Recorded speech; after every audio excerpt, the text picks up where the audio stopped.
Expo speaking to Dharhas, who is the CTO of OpenTeams. So warm welcome to you, Dharhas. Thank you. Where are you originally from, if I may ask? So I've had a bit of a complicated career in terms of that. I was born in India, then I lived in England for 10 years. Went back to India, did my undergraduate there, and then I went to the US for grad school. And then I've worked in state and federal research labs for about 15 years, and then moved to the private sector about 7 years ago. Oh, lovely. So Yeah. quite a broad global Yes. ecosystem that you've been exposed to. Yes. Can you tell us a bit more about the work that you do at OpenTeams?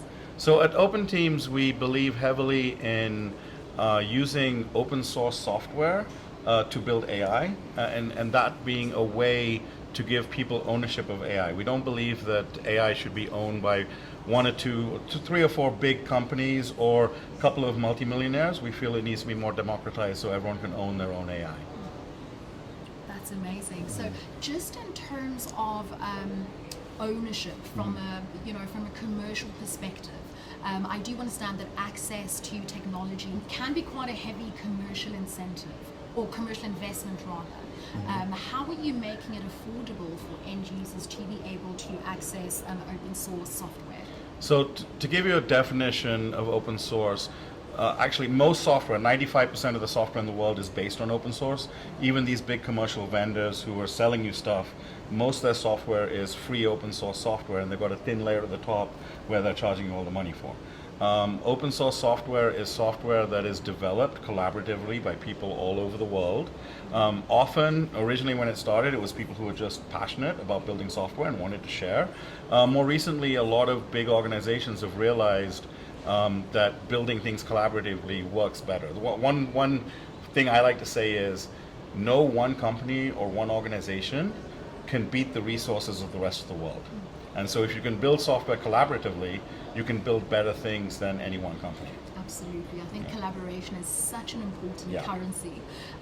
Speaking of collaboration and just participation within the change and adoption of open source software, where do you feel Africa is in terms of participating in that ecosystem? So I was looking up some statistics actually yesterday before my talk, and the statistics, GitHub is one of the large websites that hosts a lot of open source software, and based on GitHub statistics, you can look at the worldwide statistics, and Africa's actually last right now in terms of open source participation. And I'm not the person to say all the reasons for that, but I think there's a big opportunity, because with participation in open source, you can participate with world-class engineers from across the world with no real barriers, because anyone can show up and anyone can help. And I'm wondering how much of it is a need to be invited in. And so part of what I'm saying is there's a great opportunity here for engineers and data scientists and folks in Africa to come to these open source communities and say, hey, I'm here, I'd like to help. Absolutely.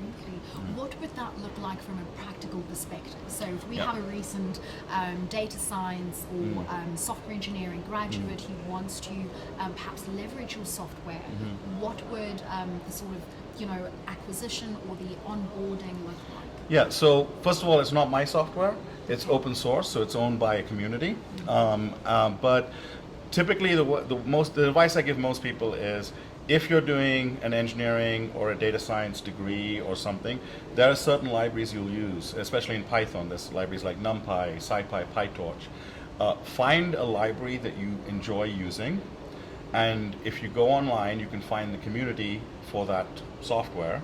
And most of those, like if you go to the NumPy website, it actually has a whole section of the website which says, would you like to contribute? Here are instructions. And a lot of them also have weekly or bi-weekly community meetings where you can go and say, hey, I'm looking to get involved. Also, often in a lot of open source conferences, you can meet the developers and you find out they're really friendly. This is how I got involved back in 2008. I went to a conference, I found some of the developers of some of the softwares I really loved, and they were so friendly and invited me into the community. And so the biggest thing is showing up, going to these communities and saying, hey, I'm available, I want to learn.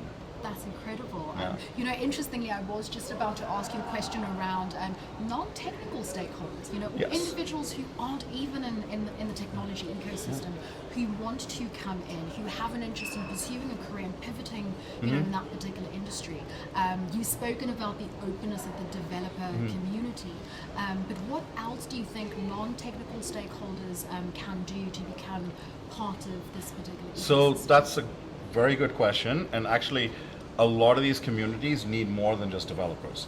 They need people to help write better documentation. They need people to help run user groups. Like a lot of cities have a small interest group where people can get together, have coffee, talk about technology. They need, you know, if you have skills in organizing, a lot of times they want people to help write blog posts. So there's a lot of non-technical skills around this ecosystem as well. And if you go to one of these communities and say, hey, I don't know technology, but I'm interested in helping, people will say, yeah, okay, here's some ideas, which ones interest you? And it's a very open community.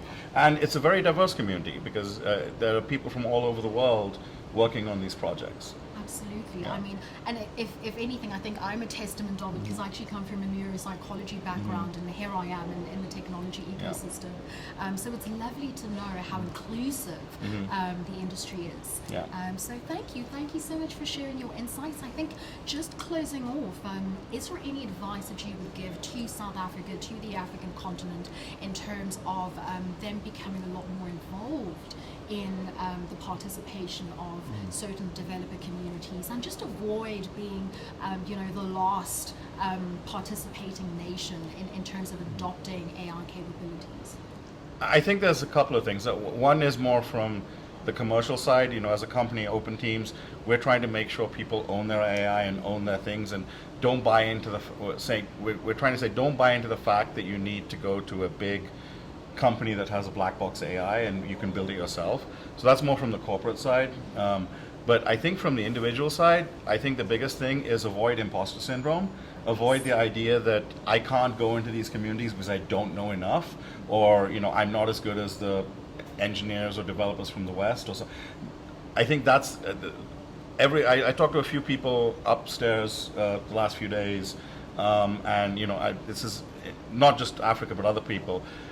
Everyone, if I say, hey, get involved in open source community, they're like, well, I'm just a, you know, undergraduate student. I mean, how could I do that? Like, you know, there are these. When I was a long time ago, when I first started getting involved in open source, there was a open source conference in India which I went to, and some of the leaders of the community at that time, the guys who wrote software like Matplotlib and scikit-learn, were there, and they spoke to me like a normal person, and they encouraged me. But I had to go up and speak to them and kind of not feel afraid that I'm you know, such a small person. Absolutely. So I think that's the biggest thing. Don't have that imposter syndrome. Definitely overcoming that psychological barrier is very important. Thank you so much for joining us. Your insights are much appreciated, and I hope you enjoy the rest of your time Thank at you. the Expo. Thank you for having me. Awesome. Thank you.